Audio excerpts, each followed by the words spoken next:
அதிகமாக கோபுரந்தாங்கி மூலிகை கோவில்களில் தான் இருக்கும் அப்படின்னு சொல்லி இதை பாருங்கள் என்ன அழகாக இருக்குது பார்த்தீங்களா.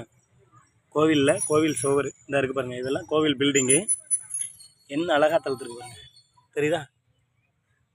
இது ஃபுல்லாமே கோபுரத்தில் தான் இருக்குது. இந்த இருக்குது பாருங்கள். தெரியுதா? இந்த பூவை பாருங்கள், பொறுமையாக காட்டுறேன். பூவை பாருங்கள். நான் நம்ம இது திரிசூலம் மாதிரியே இருக்கா. இது நம்ம குரு பிரம்மஸ்ரீ ஐயா கற்று தந்தாங்க. பாருங்கள் சாமி, நல்லா பாருங்கள் சாமி, திரிசூலம் மாதிரியே இருக்கும் அப்படின்னாங்க. அதை பாருங்கள், கோபுரந்தாங்கி மூலிகையின் அதனோட பூக்களை பாருங்கள், திரிசூலம் மாதிரியே இருக்கா. இது என்னென்னா இல்லை பாருங்கள், கோபுரத்தில் தான் அதிகமாக இருக்குது. தெரியுதா? கோபுரத்தில் எந்த வித பிடிப்பு இல்லாமல் என்ன அழகாக இருக்குது பாருங்கள்.